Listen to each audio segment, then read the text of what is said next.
¿Qué tal? ¿Cómo están ustedes? Es una verdadera bendición estar juntos una vez más. Y confío en que todos ustedes estén siendo objeto de las más ricas bendiciones de nuestro Dios. Esta es la clase de escuela dominical. Este es nuestro tiempo de estudio bíblico. Y esta es la quinta sesión que hemos dedicado al tema de la doctrina de la santificación. Ya para ahorita usted debe casi saberse de memoria las 4 secciones en las que la clase está dividida. ¿Las recuerda?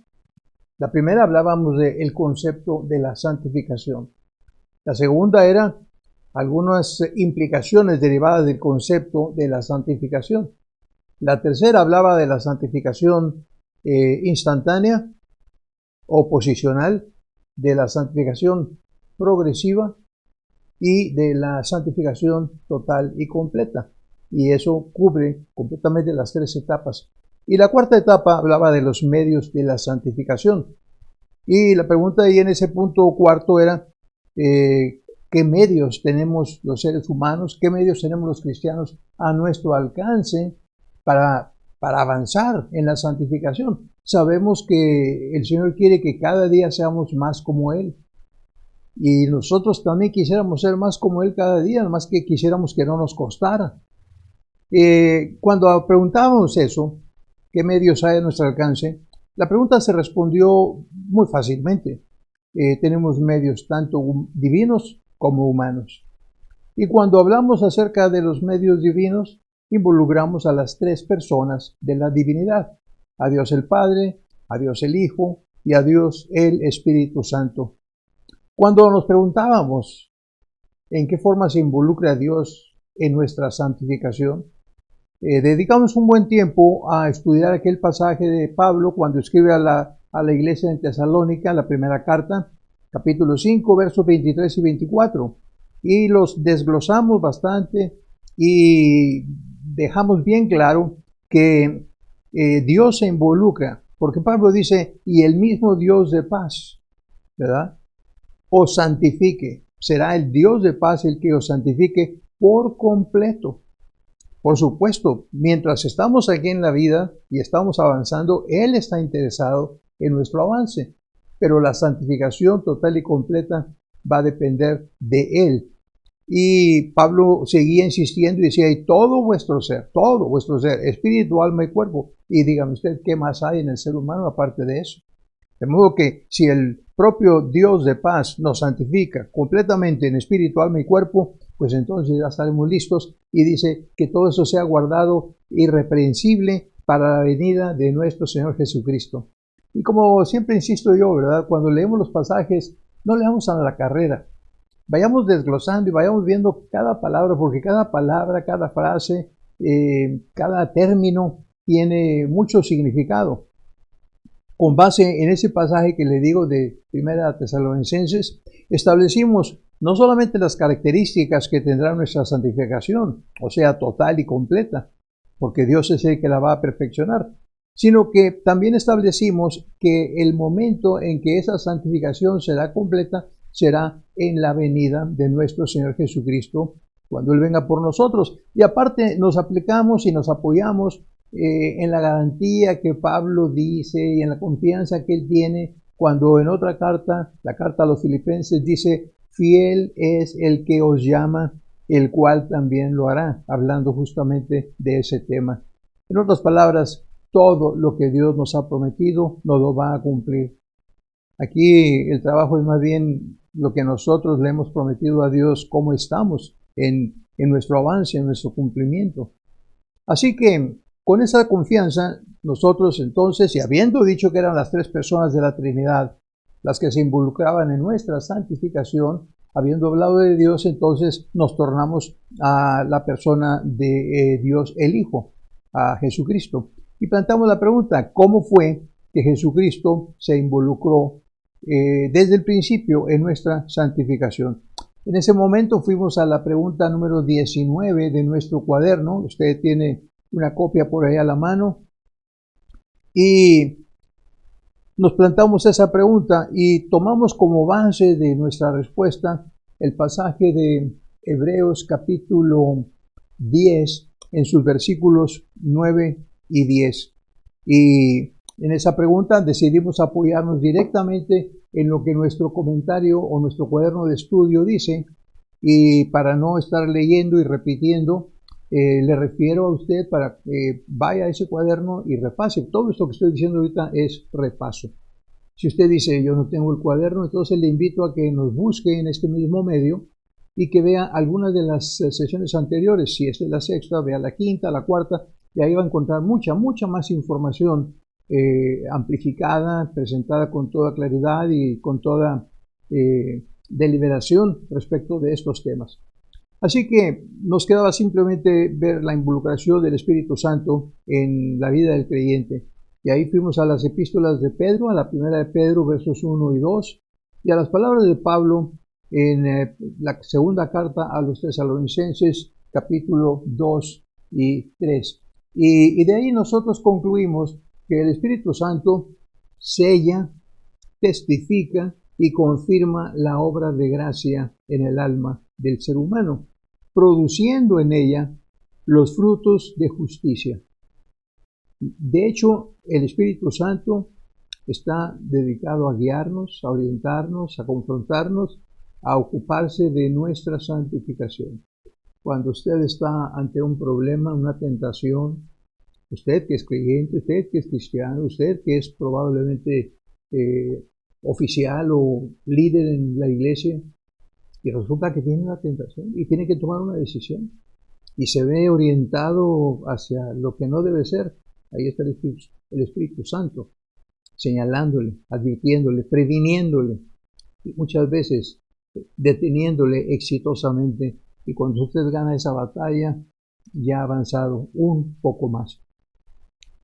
Pasando entonces esa involucración de la Trinidad, y habiendo dicho que los medios de la santificación podían ser tanto divinos como humanos, pues entonces nos lanzamos a preguntarnos cuáles son los medios humanos que están a nuestra disposición. Y para eso fuimos a la pregunta 21, en donde involucramos ahí a la persona humana de Cristo Jesús en nuestra santificación, porque si no comenzamos con la redención, pues entonces, ¿cómo vamos a brincar a la santificación? En ese pasaje que nos señala primera a los Corintios capítulo 1, versículo 30, ahí comenzamos a analizar el pasaje, pero no pudimos ir muy a fondo, porque el tiempo se nos acabó y tuvimos que cortar. Entonces, todo lo que hemos dicho hasta ahorita, estos últimos minutos, es un repaso, pero vamos a comenzar a ver ahora un poco de material nuevo. Así es que vamos a retomar ese pasaje de 1 Corintios capítulo 1, versículo 30, si le parece. Y bueno, ahora que tenemos un poco más de tiempo, confío, podamos avanzarlo un poco más. El pasaje es muy hermoso. Dice así: mas por él estáis vosotros en Cristo Jesús, el cual nos ha sido hecho por Dios sabiduría, justificación, santificación y redención. Qué manera de resumir, ¿verdad?, del apóstol Pablo. Qué manera de inspirar el Espíritu Santo a esos autores humanos de la palabra de Dios. Cuando hablamos de esta pregunta y de este pasaje en la sesión anterior, yo recuerdo que le dije, quisiera tener mucho más tiempo para poderme ampliar un poco más. Bueno, no hay final, no hay decir ya fue todo, ya no se puede decir nada más respecto de ningún pasaje, porque siempre hay alguna idea, siempre hay algún pensamiento, siempre hay alguna aplicación, siempre hay alguna otra cosa que uno puede decir, esto no lo había escuchado nada. Pero yo no estoy aquí propiamente inventando cosas, ni estoy diciendo cosas nuevas. Estoy repasando conceptos básicos con usted porque quiero que usted se sienta fortalecido. Y bueno, si ahora tenemos un poco más de tiempo, pues vamos a aprovecharlo, ¿te parece? Así que respecto de este 1 Corintios 1:30, lo primero que tenemos que aprender de este versículo y del siguiente, el 31, con el cual termina el capítulo, es que nosotros los cristianos, en lugar de gloriarnos en nuestra sabiduría o en nuestra grandeza terrenal, debemos gloriarnos en el Señor. Dios nuestro Señor, el verso 31 dice, para que como está escrito, el que se gloría, gloríese en el Señor. Gloríese en el Señor. Porque es a Él a quien debemos todo, definitivamente. Pero ya dicho esto, y creo que es algo con lo que usted pueda estar de acuerdo, darle a Dios toda la honra y toda la gloria. En lugar de andar diciendo, es que yo he estudiado aquí y yo tengo estos títulos acá y yo tengo mi pared en mi oficina tapizada de diplomas y de premios y reconocimientos y cosas. No, no, no. Lo que hayamos podido hacer, poco o mucho, si nuestra vida sirvió para iluminar el camino de una persona o de 100 o de 1000 o las que sean, démosle la honra y la gloria al Señor.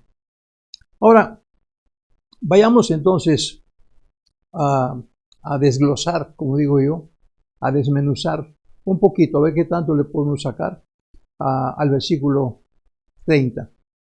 Primera a los Corintios 1:30.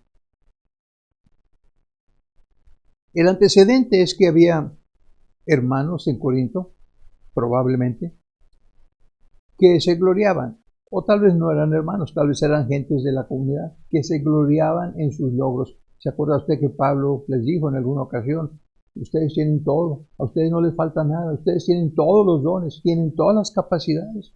¿Qué les puedo decir?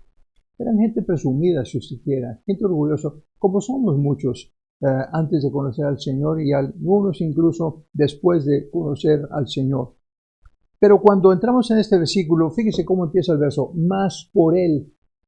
3 palabritas, más por Él.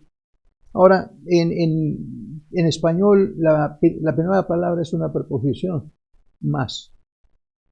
Pero justamente esa palabra también se puede cambiar por pero.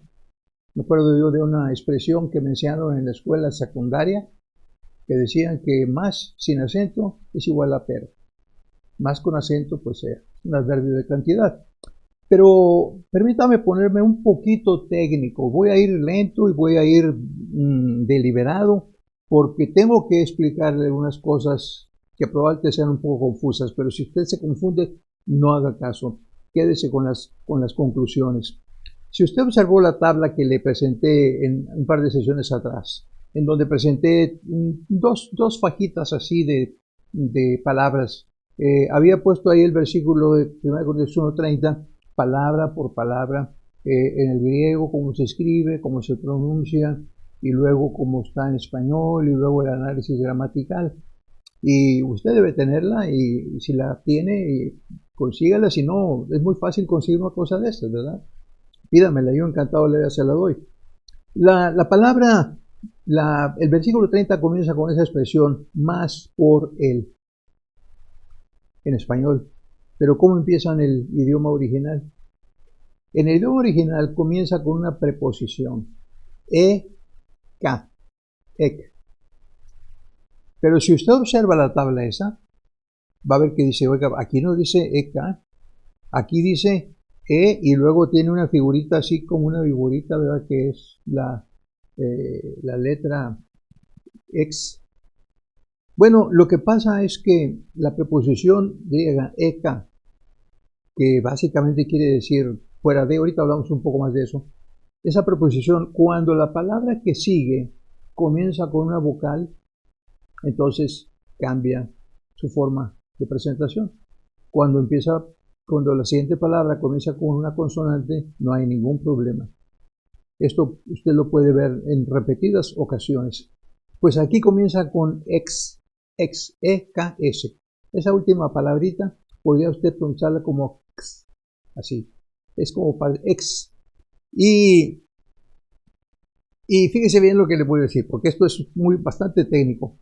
La preposición X, así empieza el versículo. Esa palabra más realmente nos confunde y nos roba un poquito del significado.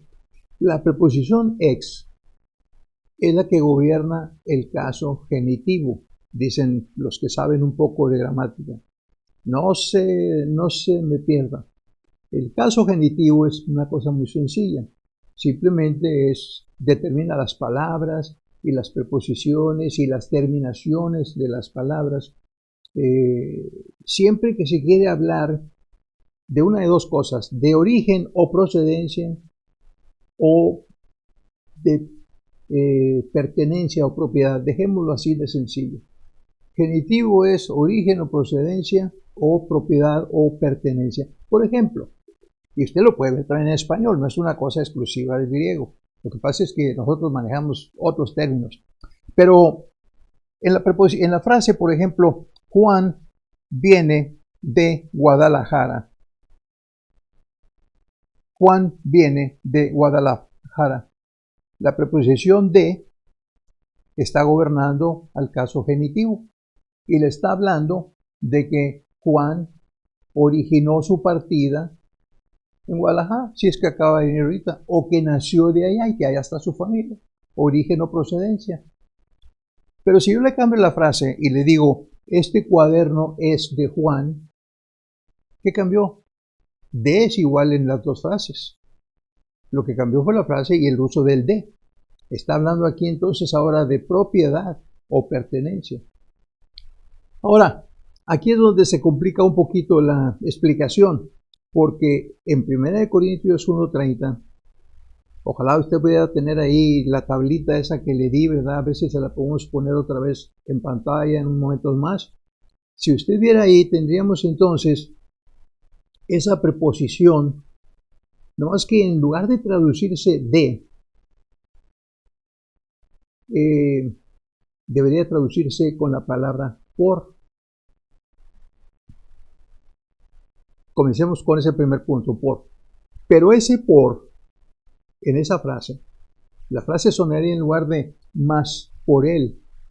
Quitaríamos el más y pondríamos por él directamente. El más ya vendría más adelante. Por él.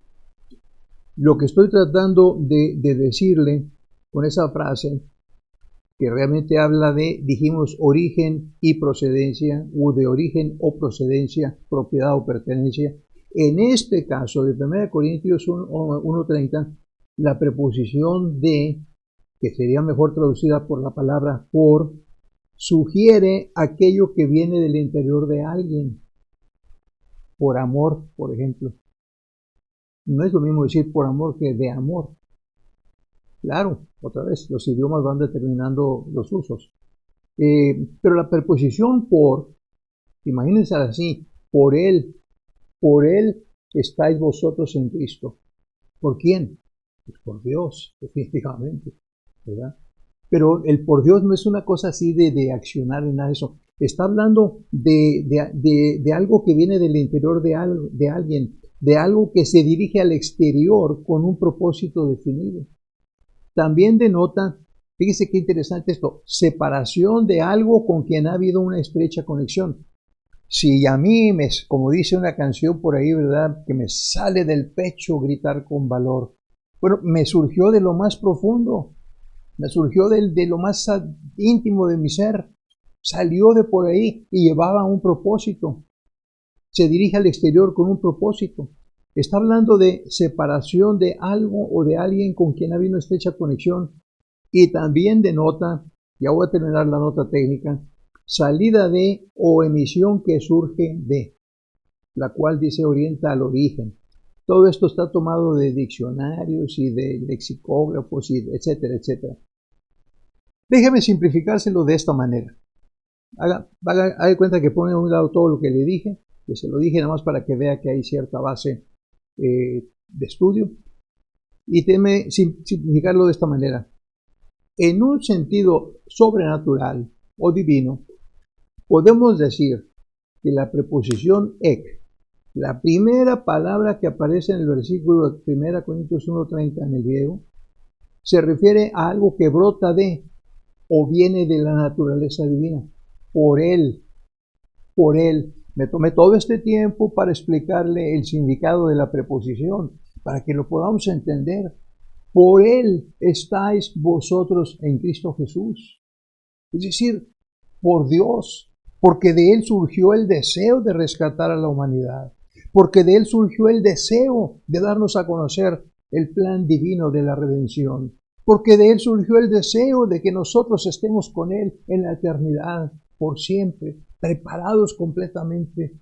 Qué cosa tan maravillosa el amor de Dios que nos hace estar en Cristo. Por supuesto, Cristo era el medio para que nosotros pudiésemos llegar a Dios.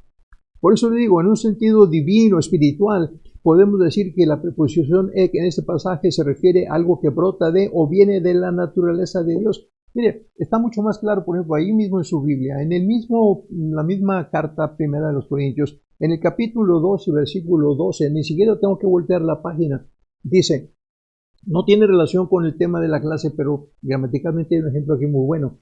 Y nosotros no hemos recibido el espíritu del mundo, sino el espíritu que proviene de Dios. El espíritu que proviene de Dios. Ahí está la preposición ek, otra vez, para que sepamos lo que Dios nos ha concedido. El espíritu que viene de Dios.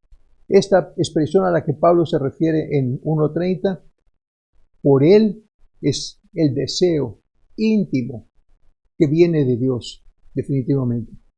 Espero que con estos comentarios y ejemplos podamos ver nosotros y entender por qué uno de los lingüistas más renombrados, el famoso Strong, dice que la preposición ek es una de las más débilmente traducidas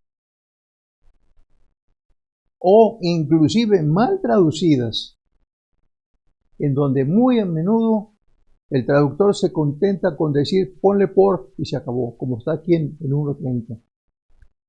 Tal vez traducirlo de una manera más completa, más técnica y todo habría sido más complicado. No estoy criticando la labor de los traductores, Dios me libre. Yo no lo podría haber hecho mejor, quizás. Pero siempre podemos expulgar un poquito más, siempre podemos investigar un poquito más, siempre podemos encontrar una nueva faceta, una nueva luz, una claridad diferente en donde nosotros podemos vislumbrar más del significado de la palabra de Dios. Estamos hablando de la santificación y entonces lo que nos da a entender este pasaje es que nosotros estamos en Cristo, camino de lograr esa santificación porque Dios así lo ha querido. Hasta aquí espero no haberlo confundido más, ¿verdad? Pero si acaso usted dice no le entendí muy bien, devuelve el cassette y comienza a tocarlo otra vez y se va despacito, me habla, le mando mis notas y usted puede examinarlas y verificarlas y hacer lo que usted quiera, pero lo importante es que usted aprenda y entienda. Hablaba hace rato de una regla, ¿verdad? De la vocal, etcétera, etcétera. Hay otra regla de sintaxis griega que yo tampoco no puedo olvidar, la he mencionado en algunas otras ocasiones, en mis clases en el seminario la menciono a menudo. Esa regla dice que en la sintaxis en griego, en una frase X, la primera palabra normalmente es la más importante de la frase. Por eso le voy a pedir a usted que se concentre un poquito más en lo que le voy a ofrecer enseguida. ¿Qué le dije hace ratito que deberíamos de hacer los cristianos? En lugar de andar presumiendo de nuestros logros personales delante de Dios, necesitamos reconocer que todo se lo debemos a Dios, porque de Él, fuera de Él, ek, de Él viene la vida espiritual de todos aquellos que nos encontramos en Cristo Jesús. Por Él estáis vosotros en Cristo Jesús. Avancemos un poquito más en el pasaje, que es muy rico, por eso la vez pasada no pudimos verlo tan a fondo. Continúa la frase diciendo, el cual nos ha sido hecho por Dios sabiduría. Aquí me voy a ir un poco más rápido porque no me quiero quedar con una sola pregunta en toda la sesión. El cual nos ha sido hecho por Dios sabiduría. Lo primero que podemos decir acerca de esta expresión, de esta frase, es que aquí vamos otra vez con la cosa técnica, ¿verdad? La forma gramatical del verbo nos ha sido hecho es lo que se llama en el griego el tiempo aoristo. Antes de que me vaya usted a aventar con algo porque estoy metiendo algo gramatical y técnico que ni siquiera tenemos idea, déjeme decírselo muy sencillamente, a ver si lo puedo explicar, a ver si lo entiendo bien y lo puedo yo explicar. Nosotros tenemos pasado, presente y futuro y algunos tiempos compuestos en la gramática. Bueno, este tiempo visto en griego, nos dicen los que saben, que refleja una acción indefinida en cuanto al tiempo de su realización. Si yo estuviera leyendo, nos ha sido hecho por Dios sabiduría, pues yo diría, uy, pues esto fue hace mucho tiempo, mucho tiempo. Nos fue hecho por Dios allá en el principio, cuando los cielos... No es necesariamente que tenga que haber sido hace miles de años o cientos de años, o ni siquiera docenas de años. Nos ha sido hecho. Aparte de eso, el modo aquí del verbo es lo que llaman modo indicativo. Y la voz sería voz pasiva. Nos ha sido hecho. Acuérdese de las cosas básicas de la gramática. Muy bien, la frase completa, el cual nos ha sido hecho por Dios sabiduría, es una frase que se refiere obviamente a Cristo Jesús. El cual quiere decir, hablamos, en todo el pasaje está hablando de Cristo Jesús. Y Dios es el que nos ha puesto en Cristo Jesús y el cual, por eso la frase se llama una frase relativa, porque es relativa a la persona de Cristo Jesús. Y nos revela el contenido que nos ha sido comunicado por Dios a través de Jesucristo, el cual nos ha sido hecho por Dios sabiduría. Y luego continúa diciendo, ¿verdad?, que ha sido también justificación, santificación y redención. Pero note qué interesante, sabiduría, y luego hay una coma dentro de esa primera frase, el cual nos ha sido hecho por Dios sabiduría. De hecho, ¿verdad?, con todo respeto, si usted quita los otros tres términos, la palabra sabiduría se mantiene ahí erguida, sola. Y así parecería ser, como que si los otros tres términos fueran complementarios. Sin embargo, la regla gramatical nos permite leer correctamente los cuatro elementos como iguales y como coordinados entre sí. Pero el comentario que yo le quería hacer básicamente es este. Si Cristo Jesús nos ha sido hecho por Dios sabiduría a nosotros, es lo que dice el versículo, mas por Él estáis vosotros en Cristo Jesús, el cual nos ha sido hecho por Dios sabiduría. ¿Quién es el autor de la sabiduría? ¿Quién es el que es omnisciente? ¿Quién es el que lo sabe todo, pasado, presente y futuro? ¿Quién es el que conoce los lugares más recónditos de nuestro corazón? ¿Quién es el que al que no le podemos ocultar un solo secreto? Porque antes de que digamos la palabra, Él ya la conoce. Dios, definitivamente Dios. Y cuando nosotros pensamos de esta manera, entonces tenemos que pensar que la fuente de toda la sabiduría tomó de ahí, ¿verdad? Y a través de Cristo Jesús nos ha hecho, dice, el cual nos ha sido hecho por Dios sabiduría. Nos ha comunicado a nosotros sabiduría. En el momento en el que nosotros aceptamos a Cristo, puede ser que no sepamos muchas cosas de gramática, de matemáticas, de ciencia, de idiomas, de geografía, de física, etc. Pero en ese momento tenemos parte ya de la sabiduría de Dios. Es increíble. Es impresionante. ¿Dónde podría usted conseguir más sabiduría? Que de la fuente divina de la sabiduría. Sí, por eso el pasaje habla de que no presumamos como los otros que están ahí presumiendo de sus conocimientos y de su posición y riqueza y todo. No. Por eso decía, y la frase se la repito, nosotros tenemos que olvidarnos de presumir de eso y agradecer al Señor que Él nos ha hecho parte de su pueblo, parte de su reino. Así que en ese momento obtenemos sabiduría, pero hay otros complementos, otras expresiones más. Habla de justificación, santificación y redención. Pero sabiduría se pone en primer lugar. Déjenme hacer unos cuantos y muy breves comentarios acerca de los cuatro elementos generales. Ya le hablé un poco de sabiduría, ¿verdad? Definitivamente, y eso es fantástico. Pero Cristo no nada más es la fuente de la sabiduría, sino que también es la fuente de la justificación y de la santificación, porque todo eso viene de Él. Y cuando pone usted todo el pasaje completo, todo el paquete entero, y lo junta, ahí está entonces nuestra redención. La palabra redención habla del rescate. La palabra redención habla de que usted tenía algo empeñado, ¿verdad? y luego usted dijo, es tan valioso eso para mí que no quiero perderlo. Una joya que le heredaron sus padres, un reloj de un familiar o que le dieron en un momento muy especial, pero se vio obligado a deshacerse de él por una necesidad económica. Dice, pero eso yo no lo pierdo, eso yo lo rescato, eso yo lo redimo. Y va usted y paga el precio y rescata usted su joya. Y eso es lo que nosotros somos para Cristo Jesús.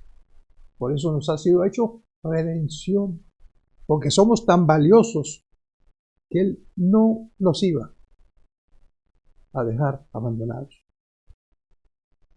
Quiero decirle que con todo lo que hemos dicho hasta aquí, hemos estado tratando de contestar a la pregunta, ¿cuál es la parte de Jesucristo y cuál es la parte del hombre en la redención? Que es la pregunta número 21, aquí la tenemos. ¿Cuál es la parte de Jesucristo y cuál es la parte del hombre en la redención? Ahora, en esa pregunta, que está dentro de los medios humanos, ya vimos que el medio de santificación, perdón, el lado divino era el lado A, y esta está el lado B. Y nos había pedido ya, y eso ya lo vimos en la clase anterior, fe en la obra redentora de Cristo Jesús, y luego nos pidió también estudio de las Escrituras y obediencia a las mismas. Avancemos entonces un poquito. Así que en la respuesta sugerida del inciso A, dijimos que la primera manera en la que el hombre puede y debe actuar para iniciar y comenzar a avanzar en el proceso de su santificación progresiva es poniendo su fe en la obra redentora de Cristo Jesús, porque así tiene lugar la santificación instantánea o posicional, y así se inicia entonces la santificación progresiva. Y podemos agregar que gracias a esa fe que originalmente pusimos en Cristo Jesús, pudimos ser regenerados, justificados, redimidos e iniciados en el proceso de la santificación. Ahora necesitamos nosotros seguir ejerciendo nuestra fe en Cristo Jesús, ya no para salvación, sino para avanzar en nuestra santificación día a día, momento a momento. Como le dije hace unos momentos, las personas de la Trinidad, el Padre, el Hijo y el Espíritu Santo, están interesados en nuestra santificación. La pregunta es, ¿qué tan interesados estamos nosotros? Y si estamos interesados, ¿qué estamos dispuestos a hacer? Tenemos que poner nuestra parte, y esa parte también es muy importante. En la página 15 de nuestro cuaderno, la última parte, dice, solamente en la medida que el creyente cada día y a cada momento se aproveche por fe de la santidad de Jesús, de su fe, de su paciencia, de su amor, de su gracia, para las necesidades de cada momento, puede Cristo, por quien su muerte se hizo para él santificación en un sentido instantáneo, hacer posible para el creyente santificación en un sentido progresivo, reproduciendo en el creyente su propia vida a cada instante.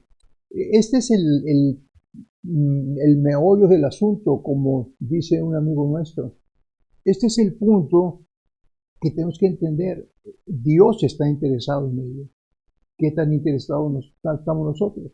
Y si se trata de poner aplicación en el conocimiento, estudio, entendimiento de la que dice la palabra de Dios, ¿qué tanto estamos nosotros colaborando con ello? Quiero hacerle un llamado a eso, porque es importante, porque sin tocar la Biblia nunca vamos a avanzar, nunca vamos a avanzar, y vamos a tener muchas dudas y muchos problemas. Recordemos lo que dice el párrafo final. Bueno, ya vimos eso. Tratemos de avanzar un poco más en nuestro estudio. Correcto. Vayamos al inciso B de la pregunta 1, que dice, ¿cuál es la parte de Jesucristo y cuál es la parte del hombre en la redención? Ya vimos el punto, el inciso A, el subinciso, diría yo, A minúscula, y ya vimos qué es lo que tiene que hacer. Fe en la obra redentora de Cristo. Ya vimos también en el punto, en el subinciso B minúscula, se señala el estudio de las Escrituras y la obediencia a las mismas como algo más de lo que el ser humano es responsable. ¿Oyó eso? como algo más de lo que el ser humano es responsable si de veras desea avanzar en la santificación progresiva. Es lo que dice el cuaderno. No estoy inventándole nada. Pero la cosa es qué tanto estamos nosotros interesados en ello.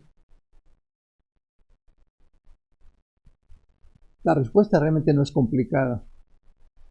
Usted puede ver fácilmente. ¿Qué tengo que hacer yo? Leer, estudiar la Biblia. Diariamente. A cada momento si se puede. Tengo una duda, acudir ahí. Tengo un caso, buscar información. Tengo una situación personal, buscar aquí. La va a encontrar. Eventualmente la va a encontrar. Si la busca con buena disposición. Y si no, pida un poco de ayuda. Pero la pregunta 22 da seguimiento a la respuesta de la pregunta 21, la segunda parte de la 21. Tenemos que ir ahí. Y la pregunta 22 dice así: ¿qué es lo que produce en el creyente la meditación de las Escrituras? Vaya, si yo le estoy diciendo que para crecer espiritualmente usted necesita mantener su fe en Cristo Jesús primero, no para salvación, sino para obediencia, para una constante relación. Y en segundo le digo, necesita usted apegarse a la palabra de Dios, estudiarla, leerla, desglosarla, entenderla, lo más que sea posible. No va a llegar nunca a entenderla de todo. Siempre va a haber casos en los que usted diga, francamente de eso no puedo decir nada, no le entiendo y no me voy a comprometer. Pero oiga, son cosas mínimas, son ejemplos allá de vez en cuando. Son cosas monumentales que Dios escogió no revelarnos a nosotros. Pero de todo lo revelado, ¿qué estamos haciendo? ¿Qué estamos haciendo? Por eso la pregunta 22 está muy interesante, porque dice, ¿qué es lo que produce en el creyente la meditación en las Escrituras? Supongamos que yo me pongo como meta que diariamente voy a leer, ya no digo 10 capítulos, ni 5, ni 3, voy a leer un capítulo. Y voy a procurar entenderle. Ya es una meta grande. Pero si no le entiendo, mire, hay por ahí estudios, y hay folletos, y hay ayudas de estudio muy buenas en donde viene un pasaje, unos cuantos versículos, y luego le pide, a ver, ¿cuál es la idea principal de esos 3 versículos o 4 versículos? Usted tiene que pensar qué es lo que está diciendo la Escritura y ponerlo en sus propias palabras. De eso se trata. Entonces, ¿qué es lo que produce en el creyente la meditación de las Escrituras? Y luego la lección nos da 3 pasajes, bien sencillitos. Al menos así parece, ¿verdad? Parecen inofensivos. Juan 17:17, Efesios 5:26 y Juan 15:3. Vamos a ver qué podemos hacer con estos pasajes. El primero de ellos, Juan 17:17. Santifícalos en tu verdad, tu palabra es verdad. Usted sabe perfectamente bien que Juan 17 contiene la oración de Cristo Jesús. Y en la mediación más o menos del capítulo está Jesús orando por sus discípulos, intercediendo, y en un momento de necesidad o de solitud le pide al Padre, santifícalos en tu verdad, tu palabra es verdad. Vamos a irnos por partes. Primero que nada, la palabra santifícalos. Sé que en el auditorio tan capaz que me escucha, hay maestros y maestras de español. Y no quisiera equivocarme, no quisiera incurrir en su ira, pero déjame decirles una cosa. En mis tiempos, en la secundaria, estoy hablando allá por los años 51, 52, 53 del siglo pasado, cuando me enseñaron a mí a analizar las formas verbales, me dijeron que se analizaba modo, tiempo, número, persona y voz. Y eso se me quedó grabado. Muchas cosas malas olvidé, pero eso sí lo recuerdo. Así que si nosotros tomamos la palabra santifícalos y la analizamos a mi manera, a la antigüita, yo diría en primer lugar que la forma verbal es la de un modo imperativo. ¿Se acuerda usted de los modos, verdad? El indicativo, el imperativo, el subjuntivo y no sé si hay por ahí algún otro. Pero este es modo imperativo. Tiempo auristo. Aquí nos metemos otra vez en problemas y va a decir usted otra vez el tiempecito ese. Sí, es un tiempo muy popular en los escritos en el idioma griego. Pero recuerde, lo que significa simplemente que no hay una definición en cuanto al tiempo. Santifícalos, ¿cuándo? Pues ayer, mañana, hoy, siempre. Por eso en ese tiempo auristo no hay una definición en el tiempo. Así que entonces, en primer lugar, el modo es un modo imperativo. El tiempo es entonces el auristo, porque dijimos que el tiempo auristo refleja una acción indefinida respecto al tiempo. Y la petición constante del Señor Jesucristo ante su Padre es: santifícalos. En aquel entonces fue por el grupo de los 12 con los que él convivía, los que había seleccionado para enviar. Pero hoy en día la petición está puesta por usted y por mí. Y el Señor está aún pidiéndole a Dios el Padre: santifícalos, santifícalos. Aparte de eso, solamente nos restaría decir que la palabra también se analiza ahí en este caso. Permítame ver qué más dijimos. Sería tiempo auristo, segunda persona del singular. Tú santifícalos. Y la voz sería activa. Modo, tiempo, número, persona y voz. Espero que no me haya faltado nada. Pero aparte de la palabra, del análisis gramatical de la palabra santifícalos, también, ¿qué quiere decir la palabra santifícalos? Bueno, le quiero decir que esa palabra viene de un vocablo griego que significa consagrar, dedicar, separar, santificar. Eso es lo que significa. Así que podemos entender que cuando Jesús pide a su Padre: santifícalos, a los discípulos en aquel entonces y a usted y a mí en el hoy en día, y considerando la forma verbal y todo lo demás, Jesús le está pidiendo a su Padre que consagre a sus discípulos, los de ayer, los de hoy, los de mañana, que los separe de usos profanos y que los dedique a cosas santas. ¿No le parece una petición muy importante de parte de Cristo Jesús por nosotros?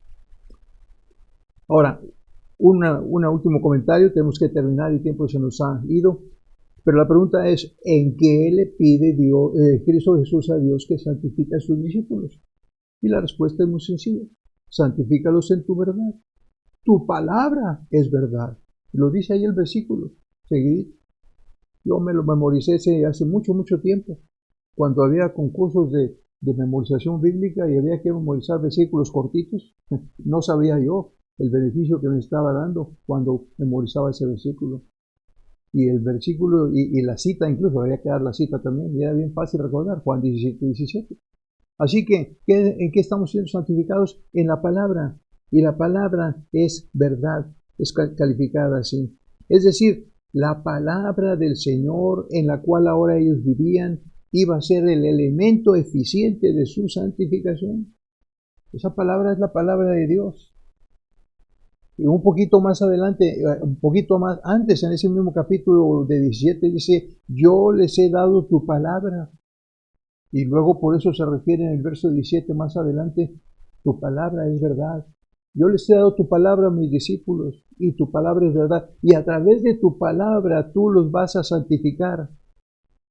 Y esa palabra vino a sus discípulos a través de la revelación completa de Dios el Padre. Lo que quiero decir para terminar es que si estamos realmente interesados en el proceso de nuestra santificación progresiva, tenemos que meternos a la palabra de Dios. Tenemos que aplicar esa verdad a nuestra vida. Tenemos la Biblia, tenemos la palabra de Dios, la completa revelación de Dios para los hombres. ¿Qué debemos hacer con ella? Leerla, conocerla, entenderla, obedecerla y aplicarla, porque a través de ella podemos avanzar en nuestra santificación. ¿Qué dice el cuaderno de estudio? Le voy a terminar leyendo la respuesta sugerida de nuestro cuaderno, que dice así: el estudio de las Escrituras y la obediencia a las mismas nos santifican. Dicha santificación está limitada únicamente por la limitación de nuestro conocimiento y obediencia a la palabra de Dios. Si no lo sabemos, ¿cómo lo podemos hacer? Pero si lo sabemos y no lo hacemos, entonces somos responsables. Oremos para concluir nuestra clase en esta ocasión. Amantísimo Dios y Padre que estás en los cielos, Hemos puesto delante de ti y de nuestra clase, Señor, estos conceptos, confiando en que abonarán a nuestro desarrollo espiritual. Intercedemos, Señor, y ponemos delante de ti a todos aquellos que nos escuchan, a nuestra congregación y a la congregación invisible o distante. Y te pedimos que tú obres a través de tu palabra y a través de tu Espíritu en cada persona que está buscándote. Porque te lo pido por Jesucristo. Amén. Nos vemos la próxima vez.